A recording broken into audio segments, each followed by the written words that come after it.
Évangile de Jésus-Christ selon saint Marc. En ce temps-là, Jésus s'en alla ainsi que ses disciples vers les villages situés aux environs de Césarée de Philippe. Chemin faisant, il interrogeait ses disciples.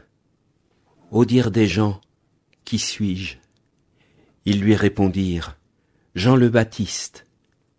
Pour d'autres, Élie. Pour d'autres, un des prophètes. Et lui les interrogeait. « Et vous, que dites-vous ? Pour vous, qui suis-je » Pierre, prenant la parole, lui dit « Tu es le Christ ». Alors, il leur défendit vivement de parler de lui à personne. Il commença à leur enseigner qu'il fallait que le Fils de l'homme souffre beaucoup, qu'il soit rejeté par les anciens, les grands prêtres et les scribes, qu'il soit tué et que 3 jours après il ressuscite. Jésus disait cette parole ouvertement.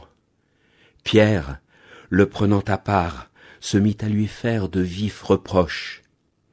Mais Jésus se retourna et voyant ses disciples, il interpella vivement Pierre. « Passe derrière moi, Satan. Tes pensées ne sont pas celles de Dieu, mais celles des hommes. »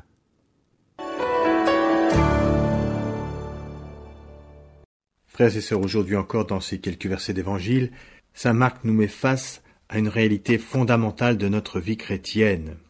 Comment nous plaçons-nous par rapport à Jésus ? À quelle place mettons-nous Dieu dans notre cœur ? Quel rapport avons-nous avec Dieu ? Alors vous me direz que vous trouvez la question peut-être un peu étrange. Oui, seulement ces quelques versets d'évangile montrent qu'elle vaut la peine d'être posée. D'un côté, saint Pierre fait cette réponse, qu'on imagine forte du fond du cœur, un peu au nom de tous les apôtres. Il dit « Tu es le Christ ». Ça veut dire « Tu es le choisi de Dieu, tu es l'élu, tu es the chosen, le Messie, etc. » Et avec une telle affirmation, saint Pierre se met, nous semble-t-il, immédiatement inférieur à Jésus, à son écoute. Jésus, c'est le maître, Pierre, c'est le disciple. C'est du moins ce que ça laisse entendre. Sauf que, immédiatement après, Pierre a une telle attitude que Jésus le traite de Satan. Alors c'est stupéfiant. Pierre a pris Jésus à part et lui a fait de vifs reproches. C'est incroyable. Tu es le Christ, tu es le chef, tu es le Messie, mais c'est moi qui vais te dire comment tu dois faire. Pierre imagine que c'est lui le protecteur de Jésus. Vous voyez, il apparaît là, en quelques versets, une énorme ambiguïté spirituelle. Et le chemin de Pierre, avant qu'il ne devienne Saint Pierre, je dirais, est incroyable. À ce moment de l'évangile, mais en fait jusqu'au bout de l'évangile, quand Pierre coupera l'oreille du serviteur du grand prêtre, Pierre se prend pour celui qui va sauver Jésus. Et Jésus patiemment va accompagner ou conduire Pierre sur un chemin de décroissance, d'appauvrissement, jusqu'à la racine, jusqu'à être capable de renier Jésus. Quel chemin, quelle humiliation pour le chef des apôtres. Tout au long de l'évangile, Pierre va apprendre sa pauvreté. Et Jésus va lui donner la main, pas à pas. Mais le Sauveur, c'est Jésus. C'est Jésus qui va sauver Pierre. Et ça, c'est merveilleux, c'est très beau. Alors la question, frères et sœurs, nous est renvoyée.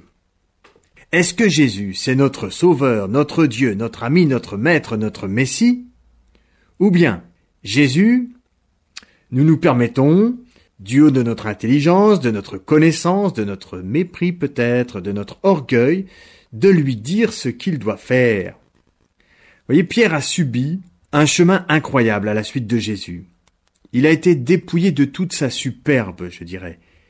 Et il n'a jamais jeté l'éponge. Il a tenu fidèlement, il a continué à suivre Jésus, même quand, au bout, il a été radicalement humilié, terrassé, dans sa prétention à être fort pour aimer Jésus, quand il l'a renié. Et là, Jésus était là, et Jésus l'a relevé. C'est la merveille de notre Sauveur Jésus, bien sûr. Et nous, frères et sœurs, est-on d'accord pour passer derrière Jésus et le suivre humblement? Amen. L'évangile du jour était commenté par le père Augustin Drillon, curé des paroisses Saint-Martin du Val d'Erdre est simple.